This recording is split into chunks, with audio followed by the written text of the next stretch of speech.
네, 저희가 유튜브 연장 방송을 꾸려오고 있는데요. 이번 주부터 수요일 코너를 새롭게 정부에서 선보입니다. 다시 지정학의 시대가 돌아오고 있다 이런 이야기들을 많이 하는데요. 그래서 준비했습니다. 본격 국제정치 코너 다시 만난 세계인데요. 오늘은 첫 시간이라 가장 가까운 곳으로 가보겠습니다. 근데 마음은 참 너무 멀리 떨어져 있는 나라 같긴 한데 일본으로 가보겠는데요. 자, 다시 만난 세계를 꾸며줄 두 분 먼저 소개하고 본격적으로 좀 이야기 나눠보도록 할게요. 먼저 이 코너를 앞으로 쭉 지켜주실 분인데요. 구정은 국제뉴스 전문기자 모셨습니다. 어서 오세요. 안녕하세요. 네, 앞으로 잘 부탁드리겠습니다. 네, 잘 부탁드립니다. 잘 이끌어주시기 부탁드리고요. 그다음에 이분도 뭐 설명이 필요 없는 분인데 일본 전문가시죠. 호사카 유지 세종대 교수 모셨습니다. 어서 오세요, 교수님. 예, 안녕하십니까. 네. 자, 오늘 좀 아주 깊은 이야기 좀 기대를 하면서 이야기를 좀 시작을 했으면 좋겠는데 뭐 얼마 전에 이제 큰 뉴스가 됐고 국내에서도 워낙 이제 그 관심사였던 게 일본이 이른바 반경 능력 보유를 선언한 바로 이 부분 아니었겠습니까? 예. 근데 일단 좀 오늘 뭐 이걸 주되게 이야기할 건 아닌데 그래도 일단 좀 이거를 거쳐가야 될 것 같은데 반경 능력을 보유하겠다라는 선언이 뭐 어떤 의미를 갖고 있길래 이렇게 이제 그게 국제적으로 큰 논란이 됐는지 이걸 좀 정리가 좀 돼야 될 것 같아요. 좀 정리를 좀 해주신다면. 작년 12월 16일에 그 일본 정부가 강요 회의에서 그 국가 안보 전략이라는 걸 개정을 했습니다. 이제 개정된 것이 국가 안보 전략, 국가 방위 전략, 그리고 방위력 정비 계획 이렇게 해서 이거를 뭐 3대 안보 문서라고들 일본에서는 불러요. 근데 이 중에서 뭐 국가 방위 전략이라는 거는 큰 전략에 따른 자위대 운용이라든가 이런 구체적인 거를 정해놓은 거고 방위력 정비 계획이라는 건 결국 방위비를 어디서 조달할 거냐 그러니까 이런 것들이고 제일 중요한 거는 그것의 핵심이 되는 이 국가 안보 전략입니다. 근데 거기서 이제 주변국의 미사일 위협 아마도 뭐 북한 미사일 이런 걸 얘기하는 거겠죠. 그래서 억지력 차원에서 반격 능력을 보유할 필요가 있다라는 구절을 넣었는데 이제 북한 미사일이 날아오면 뭐 요격을 하는 걸 넘어서서 적의 영토 안에 있는 기지도 공격을 할 수 있어야 된다. 그렇죠. 이거는 사실상 반격 능력이라고 하지만 일본의 뭐 아사히 신문 이런 데는 더 명확하게 의미를 적 기지 공격 능력 이렇게 명시를 하더라고요. 오호. 예, 그래서 반격 능력이다 그러면 일본이 얘기하는 어떤 방어적인 차원이 이렇게 강조되는 것 같지만 실제로는 전쟁 행위에 굉장히 가까운 거를 앞으로는 할 수 있도록 하겠다라고 받아들이는 게 맞겠죠. 한마디로 전쟁할 걸 이렇게 봐도 되는 거 아닌가요? 예, 맞습니다. 그래서 일본에서도 그 방위 정책의 대천안 이런 식으로 이야기를 하고 있습니다. 예.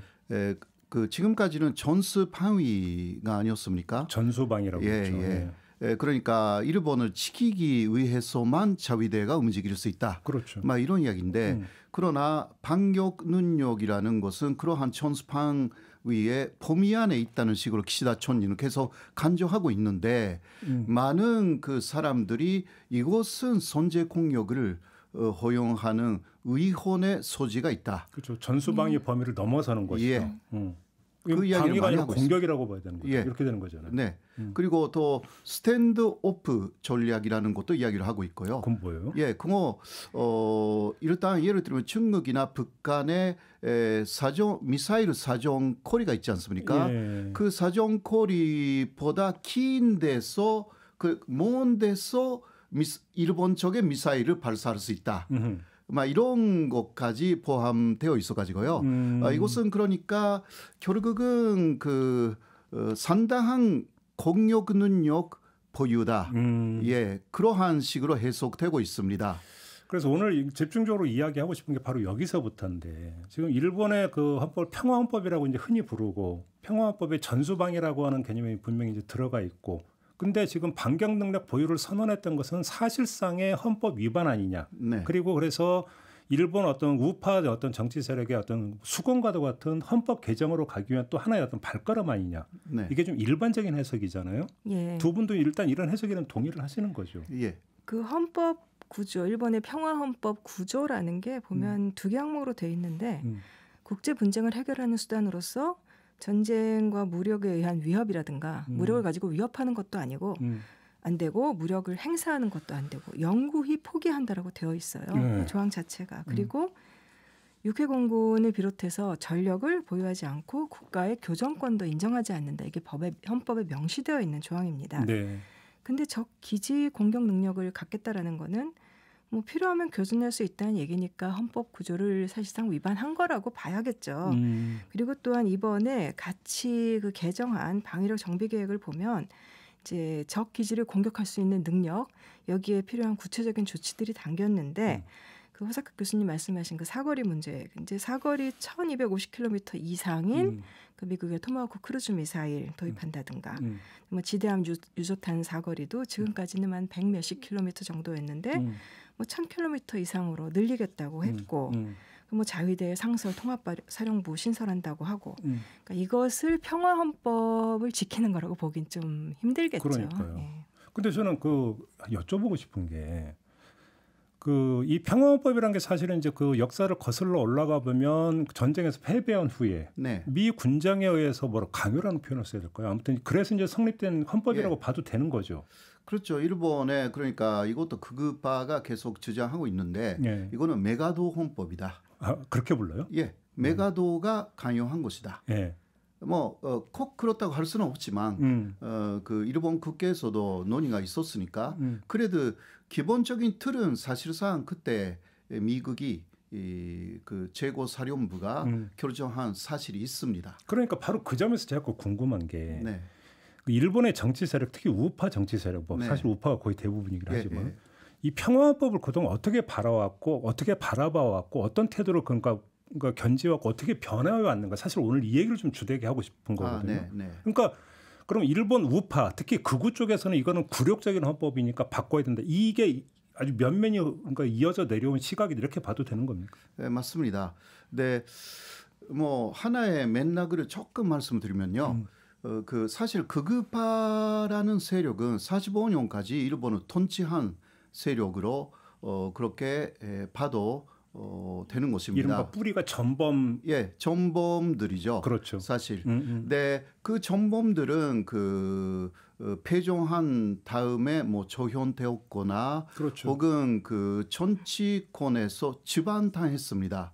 네, 그러나 그들 중에서 그러나 미국에게 확실하게 협력하겠다라는 사람들이 살아남았습니다. 그러니까 그때까지는 사실 그 미국하고 싸웠기 때문에 반미였잖아요. 그렇죠. 반미였지. 완전히 반미였죠. 미국하고 전쟁을 하는 세력이. 예. 그렇죠. 그러나 일본이 막 그러한 그 극우파 중에서도 반미였는데 갑자기 미국에 협력하겠다. 이렇게 그러니까 자신들이 살아남아야 되기 때문에 무슨 말인지 아시죠? 쉽게 말하면 목숨과 신조를 바꾼 거고요.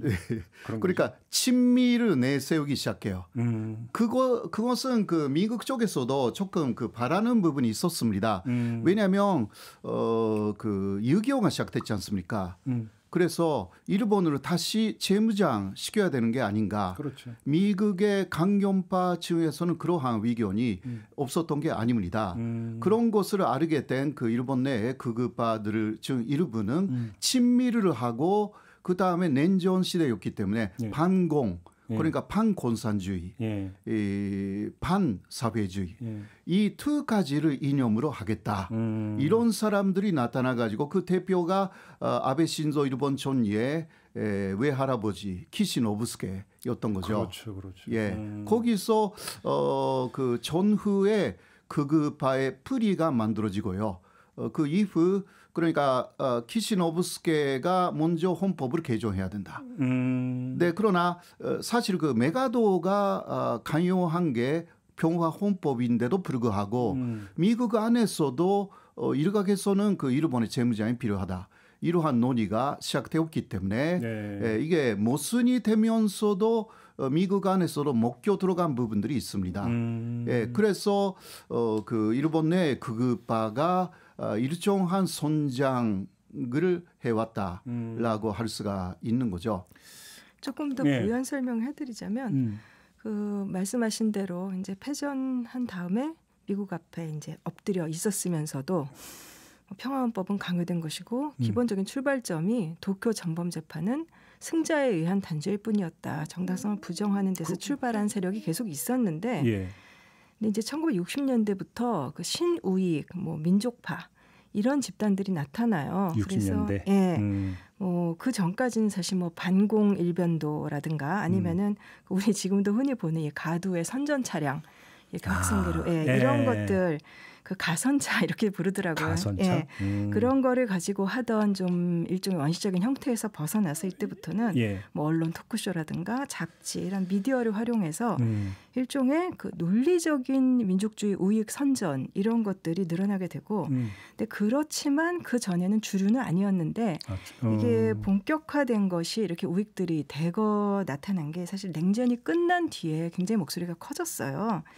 그래서 뭐 1997년에 설립된 그 일본 최대의 극우 단체라고 불리는 일본 회의 뭐 이런 단체를 보면은 2020년 기준으로 회원이 약 한 4만 명 정도 되더라고요. 근데 이 자민당의 그 아베 전 총리하고도 관계가 밀접했었고 자민당을 비롯해서 뭐 우파, 극우파 이런 정치인 정당들을 지원을 하면서 지금도 의회 안에서 이제 막강한 로비 세력으로 존재를 하면서 헌법 개정 같은 걸 요구를 하고 있죠.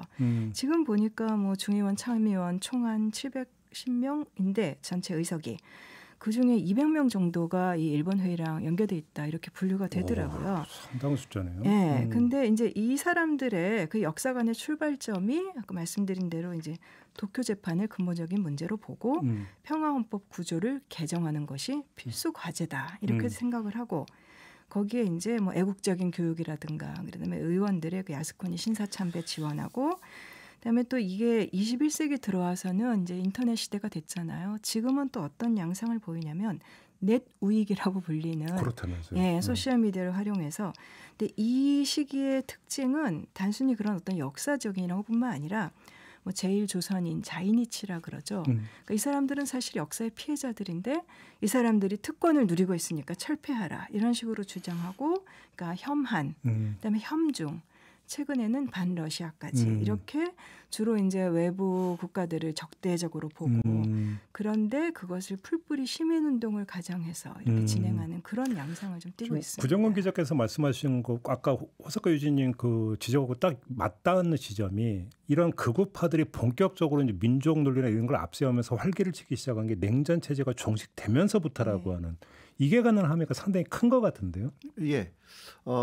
냉전 시대가 일단 전식은 했는데 그게 그 소련의 붕괴죠, 사실상. 소련의 붕괴. 예. 네, 그러나 소련이 붕괴를 했지만 동북아를 보면 중국이 남아 있고 북한이 남아 있다. 그러니까 동북아에서는 냉전 시대는 끝나지 않았다라는 것으로 사실 그 판공산주의라는 이념이 그대로 그들이 계속 그 외치는데 유효했다라는 부분들이 있습니다. 이게 세계의 전체적인 그러니까 냉전 시대 전식하고 동북아의 전세가 다르다라는 부분을 상당히 또 이용해서 파고 들어갔고요. 그래서 자민당의 특히 아베 전 총리 같은 사람은 유세를 할 때는 반드시 그 반공 이념을 내세워서 그 공산주의 세력한테 그러니까 일본에서는 일본 공산당 있지 않습니까? 이러한 사람들에게 국정으로 절대 맡길 수 없다 그런 식으로 또 외치기도 하고요. 이러한 반공 이념이라는 것이 일본의 우파에서는 상당히 유효하고 현재까지 도 그렇다라고 할 수가 있습니다. 두 분이 그 설명해 주신 거 좀 제가 이해한 거로 좀 한번 되 여쭤보고 싶은 게, 그러니까 극우파에게는 치욕의 역사잖아요. 그다음에 치욕의 역사의 아주 그 상징적인 잔존물이 평화 헌법인 거잖아요. 그리고 또 그걸 강요한 건 미국이고. 네네. 그런데 미국한테 지금 굴복하고 미국가 거의 뭐라고 할까요? 뭐 푸들이라고 표현하면 좀 토니 블레어하고 싫어하려나? 아무튼 그렇게 지금 하고 있는데 거기서 그러니까 자기들의 어떤 정서적 굴욕감을 반공이라고 하는 것을 통해서 해소를 하면서 그러니까 버텨왔다 이렇게 이해를 하면 되는 건가요? 그리고 또 거기에 그 일본에 어떻게 보면은 좀 왜곡된 피해자 논리 이런 것도 작용을 하는 것 같아요. 그렇죠. 그러니까 가해자로서의 어떤 책임감 이런 것들을 거부할 수 있게 해주는 게 뭐 핵폭탄 그의 피해자라 물론 그런 측면이 없었다고는 할 수 없지만 그래도 이제 그런 이유는 묻지 않고 그새 어떤 피해만 강조하는 이 피해자 논리라든가 또 최근에는 지금 그 이해하기 어려운 부분이 그럼 미국이 강요한 건데 그 미국을 따르는 걸로 그것을 풀겠다라는 논리가 우리가 보기엔 좀 아니 이해가 그 안 정서를 가는. 좀 풀어주세요. 그 정서를 어떻게 예. 이해해야 되는 거예요? 좀 말씀드리면요. 사실 그 일본 극우의 원래 목적은 다시 미국하고 전쟁하여서 이긴다라는 데 있거든요. 맞짱 뜨자. 사실. 예. 근데 그러나 그거는 현실성이 없다. 세계 최강의 미국하고 싸워서 패배한 거 아니냐. 이게 있어가지고요. 그래서 어떻게 바뀌었냐고 하면 그러한 굴욕적인 패배라는 그러한 공허감이 있지 않습니까? 예. 그것을 어떻게 메꿀 수 있는가? 그것은 전쟁에 이기면 된다. 이쪽으로 갑니다. 근데 전쟁에 이기려고 하면 오히려 미국하고 협력하면서 미국이 가는 데에 일본군 자위대도 함께 가면 다 이길 수가 있다.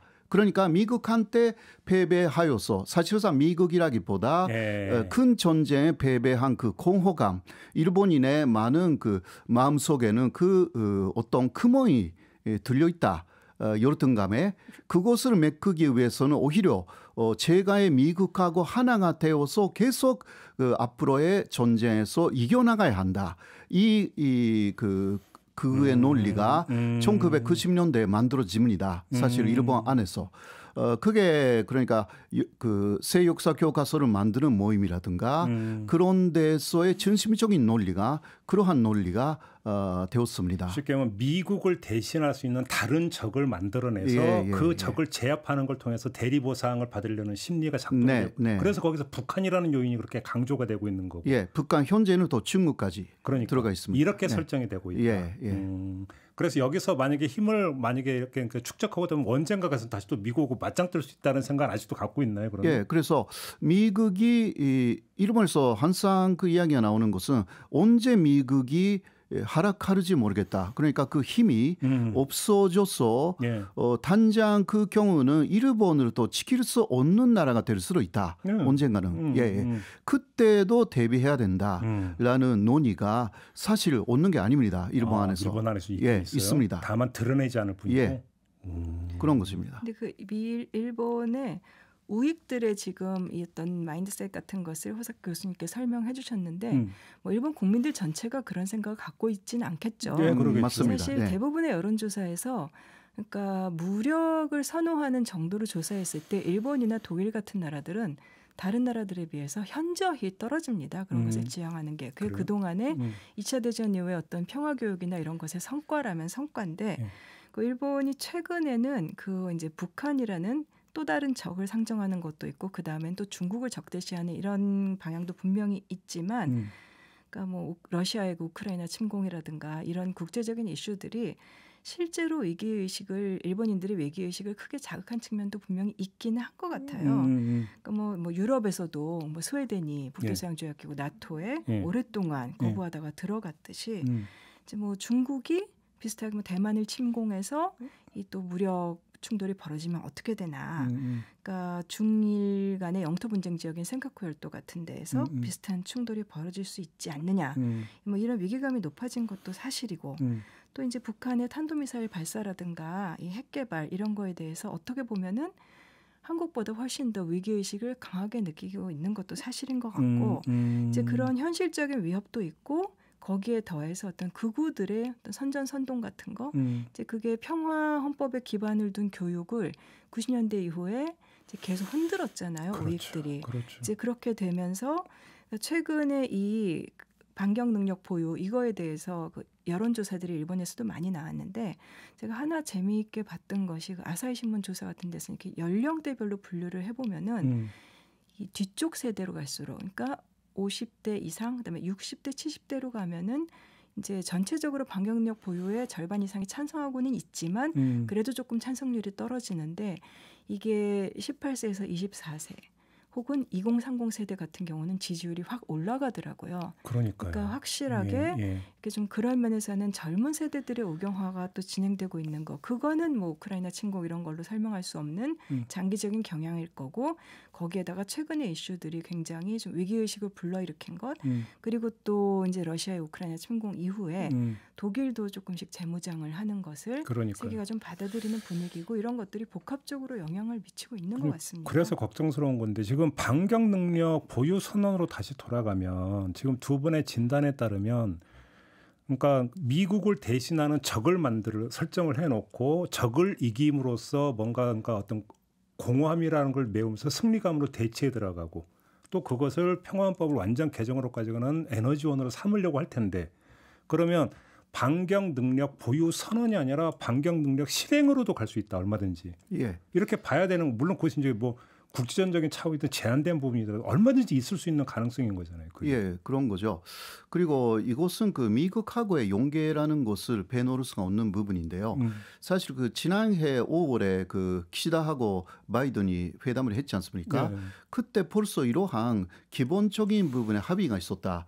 이런 식으로 일본에서도 보도가 되어 있고요. 예, 그리고 먼저 그 족기지 반격 능력이라는 것은 아베 신조 전 총리가 퇴임하면서 마지막에 그 다음 수상 이것을 만들어야 한다라고 말을 해놓고 그만둔 거거든요. 쉽게 유훈이 돼버린 거네요. 예. 그리고 그 죽기 전에 사망하기 전에 키시다 만나가지고 키시다 총리가 어떤 그 조락 같은 게 좀 부족하다.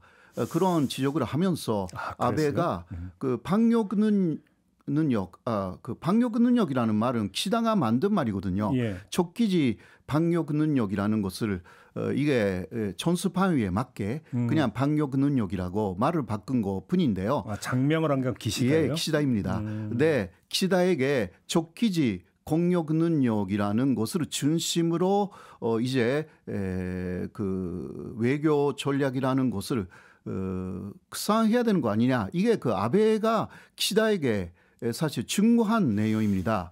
네, 사실상 그 원래는 병화주의자 속에 들어가는 게 키시다이거든요. 원래 온건파 이런 식으로. 예, 온건파입니다. 네, 그러나 그 사실상 총리 같은 이후 어떤 식으로 일본을 경유하느냐라는 철학이 없다. 계속 그러한 지적을 받고 온 키시다가 그것을 받아들인 거죠. 그렇게 하여서 그 아베가 아마 사망한 이후에 사실상 그 미국하고 외교를 할 경우도 미국은 그 일본에 지금 바이든도요 어느 정도의 일본의 재무장을 원하고 있는 부분들이 있어서 굉장히 환영한 거죠. 이러한 부분을 합의하고 사실 그 미국이 중국이나 북한하고 싸우게 되면 그것을 완전히 도울 수가 있는 자위대가 필요하다. 그런 것을 이번에 완성한 것입니다. 그 미국과 일본의 관계는 좀 이따 다시 한번 좀 집중적으로 이야기를 하고 저는 여기서 하나 여쭤보고 싶은 게 지금 기시다 말씀을 하셨으니까 여쭤보고 싶은 게 일본 정치 세력, 일본 정치 세력의 스펙트럼이 그렇게 좁은 거냐. 그러니까 사실 기시다가 총리가 되기 전까지만 해도 저도 국내 언론이 이런 데서 보도를 보면 기시다는 아베하고 비교할 때 상당히 온건파고 유화파다 이런 식으로 이제 분류하는 걸 저도 본 기억이 있는데 수상되고서는 뭐 아베하고 다를 바가 전혀 없는 것 같거든요. 그러면 결국은 일본 정치 세력 안에서 역학구도의 스펙트럼이라는 게 이렇게 좁아갖고 다른 선택지가 없는 걸로 봐야 되는 겁니까? 어떻게 봐야 되는 겁니까? 저는 어떻게 생각하냐면 이렇게 뭐 온건파냐 혹은 온건파라 그래도 자민당의 기본적인 노선이 있는 거고 근데 기시다 정부뿐만 아니라 일본 자민당 정부가 아무리 강력하게 그렇게 일사불란하게 밀고 나간다고는 생각하지 않거든요. 그래서 예를 들면 평화헌법 같은 것도 사실상 무력화시키고는 있지만 단시간에 어떻게 개정을 한다든가 이러기는 실질적으로는 힘들 거예요. 그런 면도 있고 그리고 이 전쟁 준비라든가 이런 것들을 항상 그 맥락 속에서 봐야 되는 게 누구를 어떤 국면에서 어떤 시기에 어떤 적으로 상정하고 어떤 분쟁을 예상하고서 지금 준비를 해나가느냐인데 이제 이 문제에서 일본이 뭐 일사불란하게 어떤 전쟁할 수 있는 나라로 가고 있다라고 이렇게 단언할 수는 없는 게 그러니까 지금 얘기 많이 나오는 시나리오가 예를 들면 저런 거잖아요. 중국이 대만 해협을 건너가려고 할 경우에 그래서 미국과 분쟁이 일어난다. 그러면 일본도 나서가지고 뭐 이렇게 뭔가 전쟁을 하려고 하는 거 아니냐. 그럼 일본이 명실상부 전쟁하는 나라가 되는 거 아니냐. 이제 우리도 그런 가능성을 많이 상정을 하는데 사실 그 중국이 대만을 무력으로 침공할 것이다라는 이야기 자체를 그렇게 쉽게 할 수가 없는 이야기예요. 그거는. 근데 이게 원래 어디서부터 나왔냐면 뭐 중국이 2027년에는 대만을 무력으로 점령을 할 수도 있다. 이게 미국 국방부에서 나온 보고서였는데 근거가 있지는 않았어요. 그런데 다만 2027년이 중국의 인민해방군 100주년이기 때문에 그냥 그런 얘기가 나왔던 거고 이거를 가지고 미군의 그 인도태평양 사령부 사령관이 2021년에 그러니까 6년 안에 중국이 그런 시도를 할 수도 있다라고 얘기를 했던 거예요. 근데 이게 일본에서 구체적인 이슈가 된 게 이게 이제 지난해 5월에 그 바이든 기시다 정상회담 뒤에 기자회견에서 이 얘기가 나왔어요. 그랬더니 그 바이든 대통령이 그러니까 대만을 지키기 위해서 미국이 무력을 쓸 용의가 있느냐라고 질문을 받고서 있다라고 말을 한 거예요. 근데 그게 이전까지는 미국은 어느 것도 답하지 않는다. 이제 그것이 일종의 억지 전략이었는데 이제 이게 미국이 이렇게 나오면서 일본은 미군 기지를 보유하고 있는 나라기 때문에 이게 현안이 된 거고 이때 또 눈길을 끄는 게 미국의 한 언론사에서 이 중국의 대만 침공과 미국의 반격을 시뮬레이션 보도를 했는데 이 시뮬레이션에서 중국군이 선제 공격을 한 대상이 일본에 있는 미군 기지입니다. 그래서 일본인들이 뭐 숨지는 상황을 가정을 했고, 그래서 뭐 미국의 이런 시나리오에는 항상 기본 전제가 일본은 전적으로 우리를 도와줘야 된다. 만약에 무력 개입을 하게 되면 이제 그렇게 되는 거고. 근데 그렇지만 이게 일본인들도 그럼 똑같이 생각하느냐? 그렇게 볼 수는 없을 것 같아요. 그러니까 미국과 동맹이라는 이유로 미중 간의 군사 대결에 일본이 휘말리게 되는 것은 일본한테는 아무리 친미 노선이라 하더라도 엄청난 리스크고.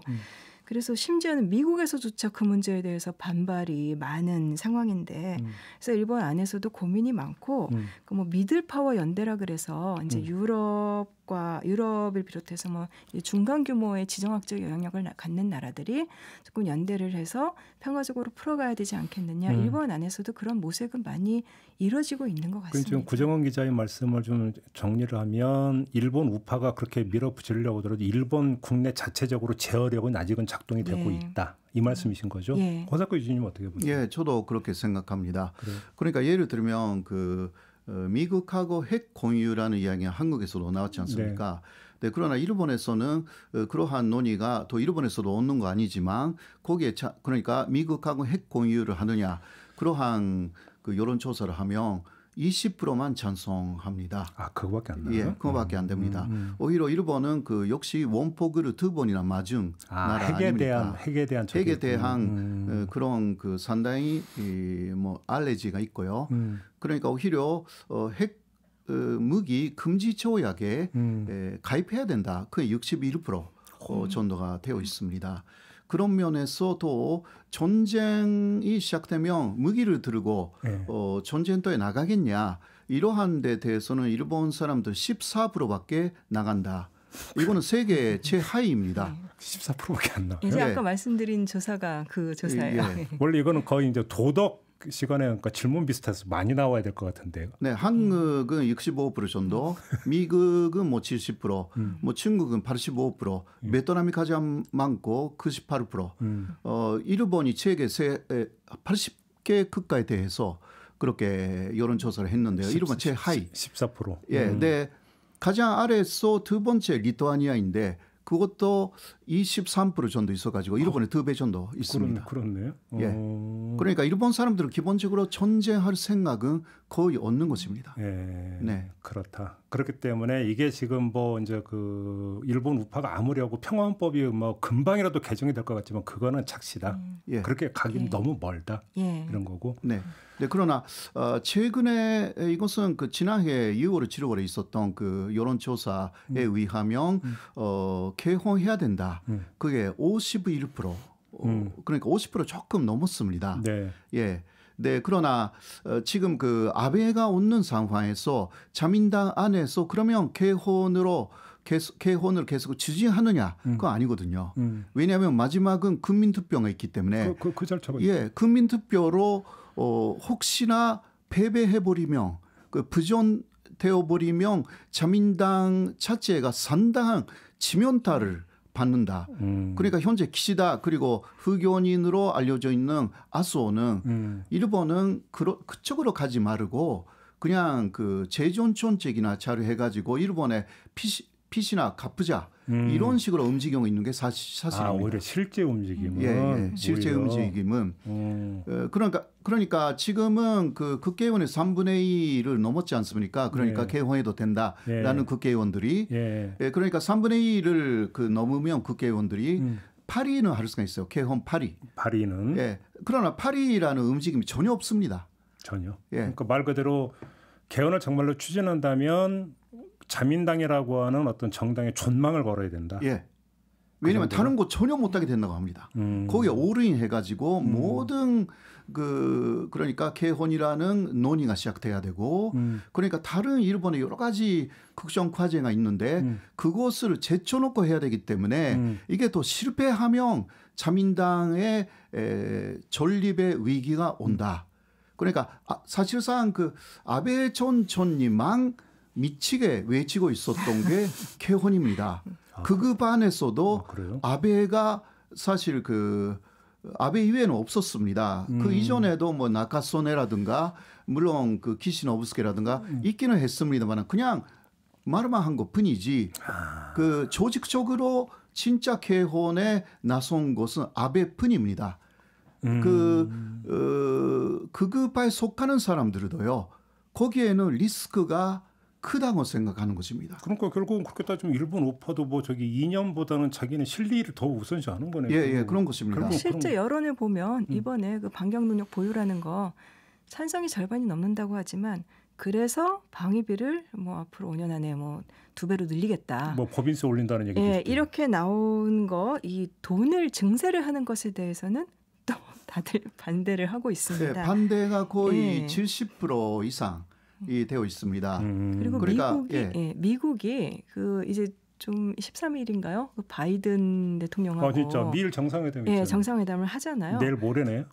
근데 두 사람이 만나는 게 뭐 작년에 일본에서 만났고 그다음에 지난해 11월에 또 그 G20 주요 20개국 회의에서 만났고 이번엔 또 이제 방문을 기시다 총리가 총리직은 처음 방문을 하는데 미국이 이 일본의 국가 그 안보 전략을 바꾼 것 자체에 반경 능력 갖겠다고 한 거에 대해서는 전폭적으로 지지를 하겠다라고 이미 말을 했어요. 근데 일본의 우파들이 바라는 거는 그러면은 아예 무언가 좀 이렇게 그 방위 협력 지침 미국과 일본 간의 기본적인 관계를 규정한 이런 것까지 일본의 우파들이 바라는 식으로 개정을 하겠다라는 움직임을 미국이 보여줄 것이냐. 근데 미국 언론들이나 일본 언론들의 분석도 미국이 그렇게까지 해주진 않을 거다. 그러니까 일본이 좀 중국과의 대결에서 미국 편을 들어주는 것을 미국이 환영을 하는 거지. 일본이 그렇게 자체적인 무장 강화로 가는 것 그 전체를 봐주진 않을 거다라는 의견이 많고 그 다음에는 이제 이 세금을 올리는 거를 일본 내 여론은 반대하는데 이제 자민당 정부는 그걸 던져놨잖아요. 반경 능력을 갖는 대신에. 근데 그것이 어떻게 보면은 미국을 겨냥한 제스처다 이런 얘기도 있어요. 이제 우리가 이렇게 노력을 했는데 하고 있다. 반대하고 돈이 없어요. 뭐 이렇게 하려고. 그래서 아마도 이것을 얘기하면은 그러니까 미국에다가는 그러니까 투자 조정이라 그래서 일종의 일본에 주는 당근을 요구하고 그다음에 일본 자국 내에서도 자민당 정권이 이게 미국과 이러이러한 식으로 더 협력을 강화하는 거니까 증세는 불가피하다 이렇게 양쪽으로 설득하기 위한 게 아니냐 이런 분석들도 많이 하더라고요. 그러면 두 분의 말씀을 들으니까 딱 장면이 나오는데요. 일본의 우파는 골수 우파가 아니라 기회주의 우파고 이념 우파가 아니라 경제 우파다. 이런 거 아닙니까? 정리하면? 예, 사실 그 진짜 일본의 우파는 제야에 있는 것입니다. 밖에. 정당 밖에. 그 제야의 우파들 중에는 지금도 미국하고 싸워야 된다. 이런 사람들이 남아있기는 합니다. 물론 극소수이지만 그러나 제도권에 그러니까 정치권에 극우파라는 것은 미국하고 협력해야 된다. 그러니까 이것은 진짜 극우가 아니다. 이러한 논의가 일본에서 상당히 많이 있었습니다. 그러니까. 그래서 특히 기시다는 그 기회주의자라고 할 수가 있고요. 이번에 모든 것이 미국에 보여주기 위한 내용. 그러니까 미국에게 주는 선물.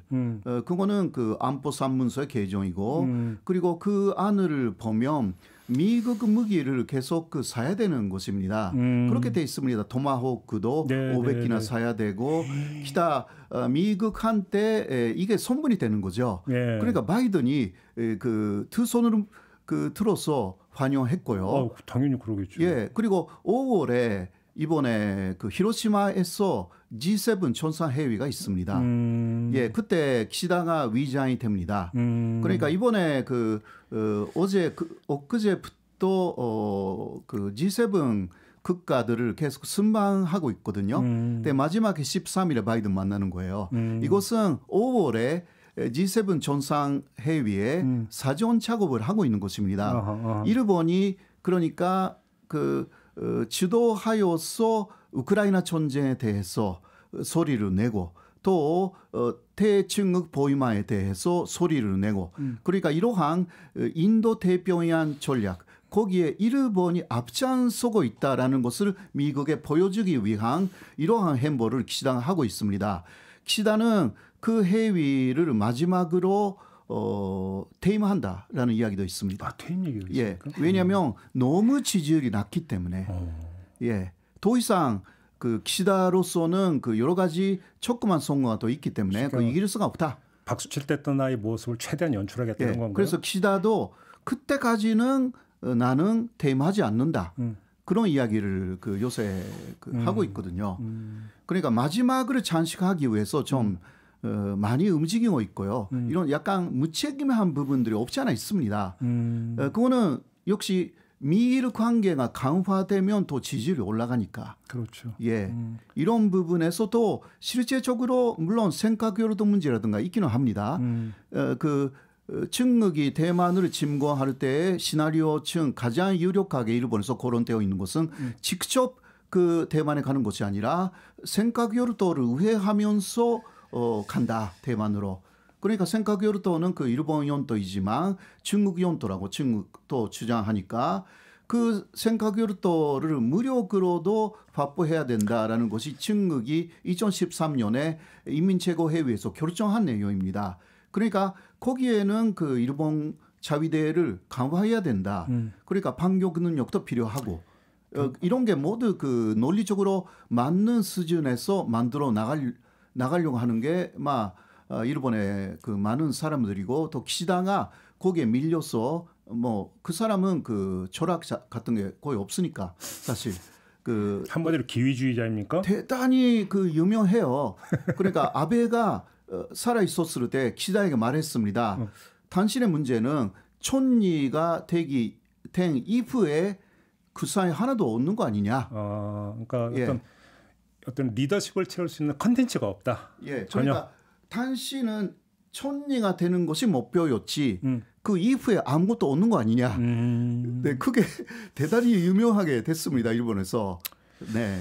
그러니까 일본 우파가 미국에 대한 양가 감정이라고 표현해야 될까요? 이것들을 결국은 탈출구를 북한 때리고 중국 때리기 위해서 지금 찾고 있다. 이렇게 정리하면 되겠네요. 그러니까 극우가 만들어진 그러니까 45년 이후에 극우의 생존 전략이 바로 그것이니까. 그러니까요.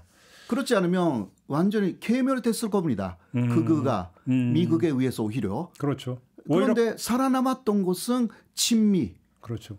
그리고 남아있는 공산주의 세력에 대해서 그렇죠. 이제 그 대립한다. 이것으로 살아남은 거거든요.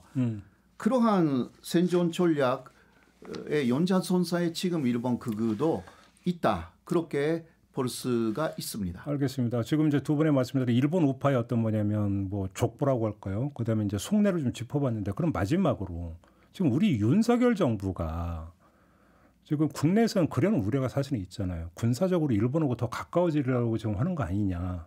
이거 좀 문제가 있는 거 아니냐. 우려가 좀 많이 있거든요. 그럼 이건 어떻게 진단을 해야 되는 걸까요? 두 분은 어떻게 진단을 하세요? 그런 우려에 대해서 제가 직접적으로 어떤 평가를 하지는 못하겠고요.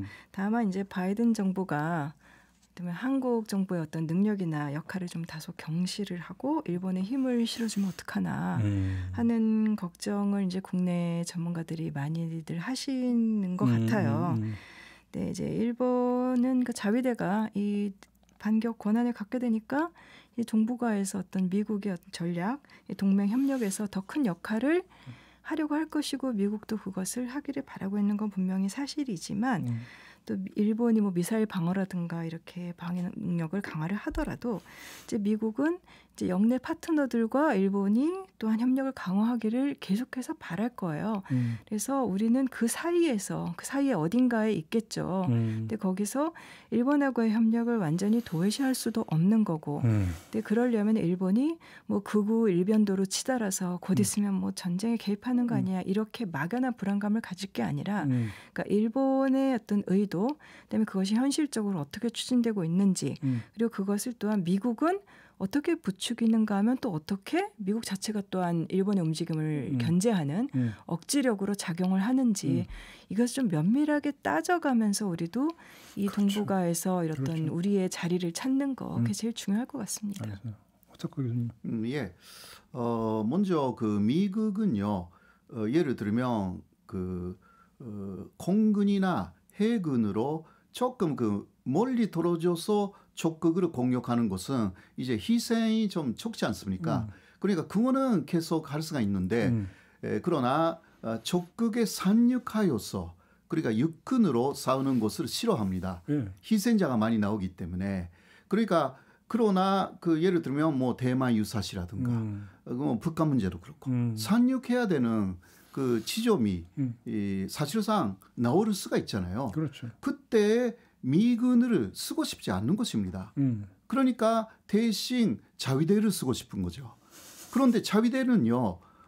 이번에 반격 능력을 봐도 그냥 멀리서 미사일을 쓰는 것만 하는 거예요. 왜? 헌법을 개정하지 않으면 자위대가 적극의 침략을 위해서, 그러니까 공격하기 위해서 그 육산 자위대가 상륙하는 것은 아직은 헌법 위반입니다. 못하는 것입니다. 예, 거기까지 일본 헌법은 허용하고 있지 않습니다. 미사일 쏘는 정도. 예, 그렇다면 이게 실제 전쟁이 일어나면 마지막 상대를 극복하기 위해서는 부족하잖아요. 그래서 그 한미일 건조. 결국은 한국군에 대해서 기대하는 부분들이 나오기 시작한다. 뭐야, 그거라고요? 아니 이것은요. 기분 나쁘잖아요. 그러면 이것은 최위견으로 들으시면 돼요. 그런데 이러한 하나의 논리적인 귀결은 거기에 갈 수밖에 없습니다. 예, 그래서 그 대만 그 필리핀 가까이에서 한국의 그 특공대가 필리핀 상륙 작전이라든가 미군하고 함께한 게 있습니다. 이것은 필리핀뿐만이 아니라 대만이라든가 그런 것을 염두에 두고 한 게 아니냐, 이러한 이야기도 많이 나와 있습니다. 그렇게까지 가면 큰일 나는 거죠. 그러니까 큰일 나는 거죠. 안 되죠. 예를 들면 지난해 9월 17일에 주한 미군의 사령관이 이렇게 이야기를 했습니다. 혹시 대만 유사시에 주한 미군이 대만으로 가느냐? 그때 이게 보도가 됐거든요. 한국군의 역할을 언급한 적이 있어요. 예, 저도 그거 그러니까 기억이 납니다. 예, 네. 그러나 그때는 한국군에 대해서는 한국이 알아서 할 것이다. 그렇게 이야기를 하고요. 그러나 주한미군 자체는 대만에 간다고 말했습니다. 자, 주한미군이 대만에 간다면 주한미군이 있는 그 한국의 변태 기지라든가 중국이 가만히 놔둘까요? 이러한 부분들의 논의가 한국에서 되어 있지 않는 것입니다. 존지가 되어 있는 것입니다. 머리가 존지되어 있는 것입니다.